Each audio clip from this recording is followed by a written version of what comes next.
WWE digitally removes a Sasha Banks reference from this past Friday's SmackDown. An ex-WWE star replaces Jeff Hardy in the main event of AAA's Triple Mania 30 last night. A Taya Valkyrie calls out a major AEW star, and your questions answered. Hello, welcome to the Solo Sunday News here at What Culture Wrestling with myself, Andrew Pollard. Be sure to like, subscribe, comment, follow, share, blah, blah, blah, blah, blah, all the generic stuff. But most importantly, just make sure you're having a really cool Sunday. I did not realize this, but it's Father's Day. Yay. As I am not a father myself, but I do have an old man who I will have to ring later on today. I'm totally unaware of this until Hector Garcia III. Thanks, Hector. Gave me a heads up on Twitter. So if you are celebrating Father's Day today, I hope you have a really cool day. I hope you get some fun presents, get to spend some good time with the family, and everything goes really well. But we've got wrestling. It's what a strange old time to be a wrestling fan. This past week has been one of the busiest news-wise weeks in a long old time, and the action's not stopped because last night was AAA Triple Mania 30 from Tijuana. Tonight is Impact Wrestling Slammiversary. And it's a fun time to be a wrestling fan. It's an interesting time to be a wrestling fan with all of this going on. Now, one of those big stories from the past week was the is she, isn't she released story regarding Sasha Banks. Now, if you've been living under a rock, then it was Raj Giri over at Wrestling Inc. It was just such great work, who originally brought the story that Sasha had been released by WWE last week. Now, there's yet to be an official announcement on this. WrestleVotes, who, again, always reliable, has followed up to say that, yep, they've heard as well it's been, that Sasha's been released. And as a further indicator that the boss may no longer be in WWE, WWE actually digitally removed a reference to Sasha on this past Friday's SmackDown. Now, when SmackDown aired, there's a fan in the crowd. This was pointed out, first of all, by @WrestleFeatures on Twitter, so give some props there. But there was a fan in the crowd who had a sign saying "Sasha Crew for Life." Now, this was visible at various times, but the main time it was visible was after Raquel Gonzalez defeated Shayna Baszler to earn a spot in the women's ladder match at Money in the Bank. And you can see the sign there behind Raquel. It's clear as day. Now, when this image has appeared on WWE.com, on the official image gallery there, the sign is blank. So if you're just casually clicking through on WWE.com thinking, oh yeah, what went on SmackDown? Why is that fan got a completely blank sign? This is why, because it said Sasha Crew for Life. I'm just reading that there again to get the exact quote. But yeah, so this could be, again, many are just taking this as a further indicator that Sasha Banks' time in WWE has come to an end or is coming to an end imminently. Now, Sasha and Naomi, again, if you've been living under a rock, the 16th of May episode of Raw, prior to that episode of Raw, Sasha and Naomi, who at the time were the current Women's World Tag Team Champions, they basically just walked out on Raw because they were unhappy with the creative direction that was put to them. They handed the tag titles over to Johnny Ace, apparently put them on John Laurinaitis' desk, and then exited the building. Now, since then, they've been suspended without pay. They have obviously been stripped of the women's tag titles, and also all merchandise for Sasha and Naomi has been removed from WWEshop.com.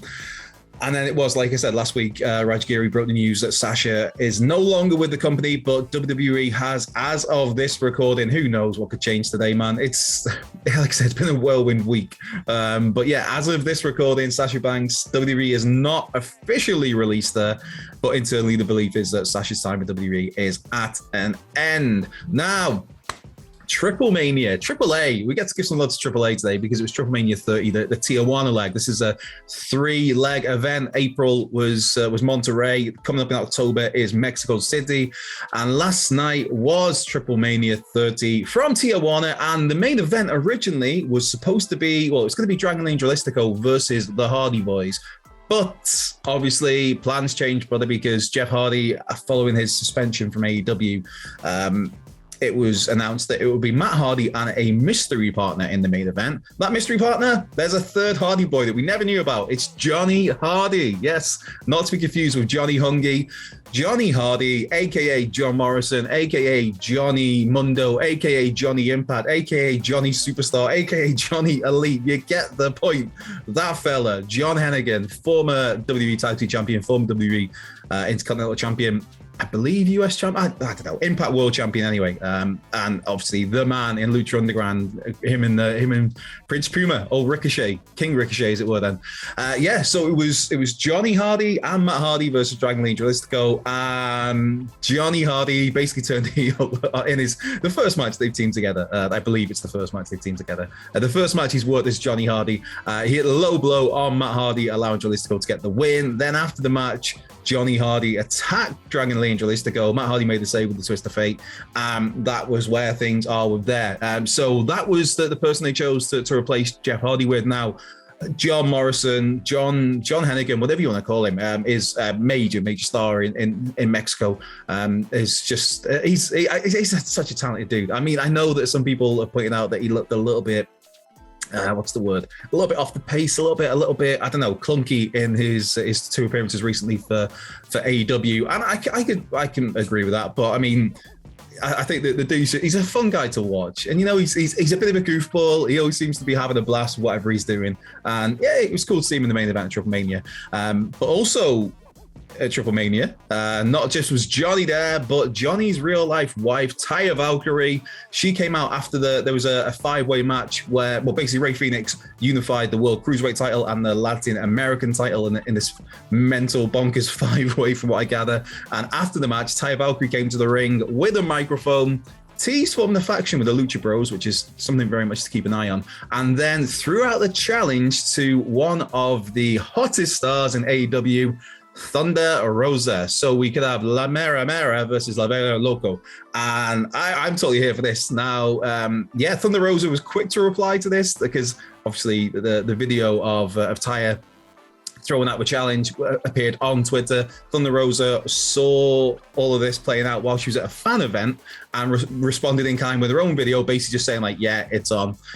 She wants to do this match. So we could be seeing Taya Valkyrie and Thunder Rosa on the big stage. Taya did say it was basically the challenge was to come to Mexico. So that's definitely one to keep your eye. It looks like that match will be happening within AAA. And as far as I'm aware, I don't think Thunder Rosa's ever worked for AAA. She has challenged for the Reina de Reinas title, which Taya Valkyrie still holds at the moment.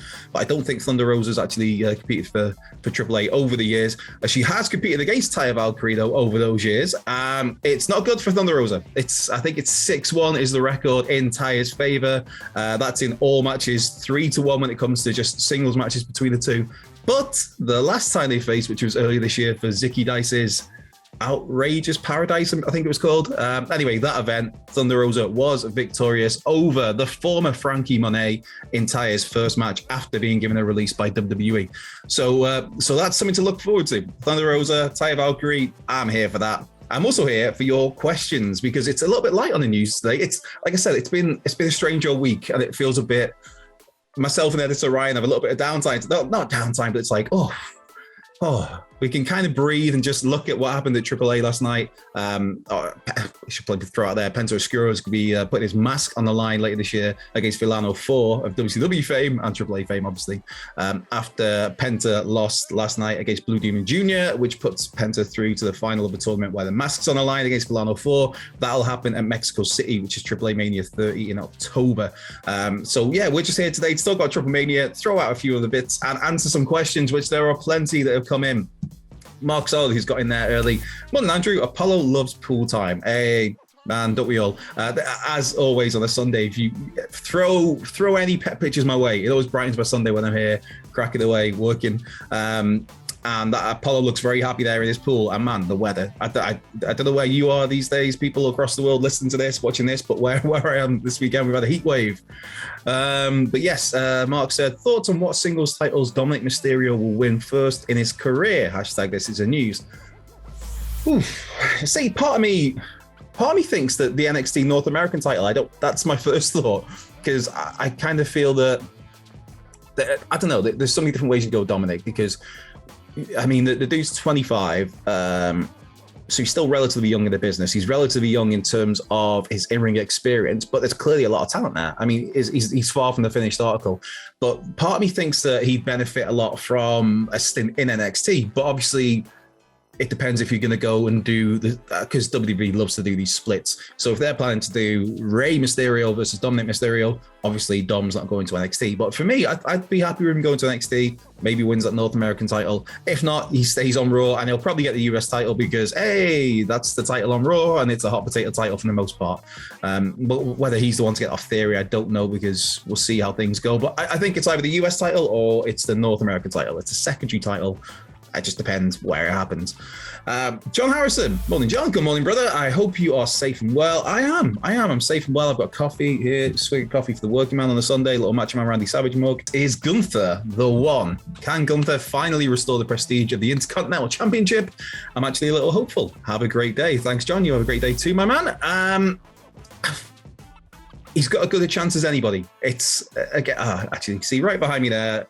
For those watching this on the video, if you listen on the podcast, this is useless. But there's a picture there behind me of Mr. Perfect with the Intercontinental title around his waist, and with Bobby the Brain Heenan at his side. There's also a picture of Bret Hart. There's no title in that picture though. But my point being that when I was growing up, it was the most prestigious title in the world, it felt like, because of people like Mr. Perfect, because of people like Bret Hart.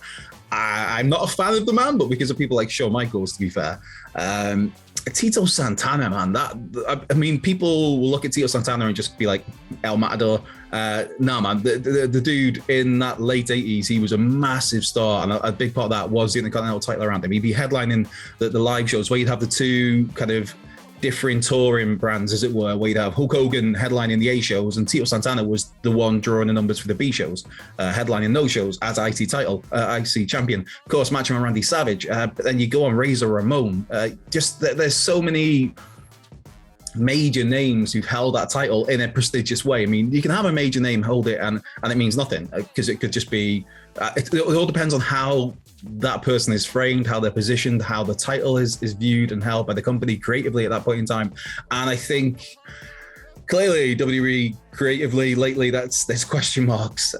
But they've shown in recent years that they can make this belt feel prestigious. They can make it feel important. Seth Rollins comes to mind, Dolph Ziggler, The Miz. I mean, I'm not the biggest Miz fan, but The Miz made this belt feel like a massive deal at one point in time because it was the biggest thing to him. And he portrayed that on screen, and that makes you believe that, well, if he thinks it's a big deal, this must be a big deal. Likewise with Seth Rollins, when I think Brock would have been the WWE champion and was obviously away doing Brock things, and so Seth kind of was elevated to the main event as the IC champion, had a really good few matches with Dolph Ziggler. So I think it's possible to do that, and I think Walter has got as good a chance as anybody. Angel's the man. Right, what we got here? What unlikely teammates would you like to see? I reckon Willow Nightingale and Eddie Kingston can make a good team. Enjoy your Sunday. You enjoy your Sunday too, brother. Eddie Kingston, Willow Nightingale is just so much fun. If you've not seen much of her, hopefully we're going to be seeing more of her in AEW, because it's just someone I've kept my eye on for years. It's just such a vibrant personality. Somebody, when you watch him, you enjoy watching him. And you're like, she's absolutely loving what she's doing. Willow Nightingale and Eddie, that would definitely be one for me. Thunder Rosa and Danhausen, I guess, if we're looking just random people to throw together in, I guess, Thunder Rosa and Danhausen, Layla Hirsch, legit Layla Hirsch, and Bryan Danielson.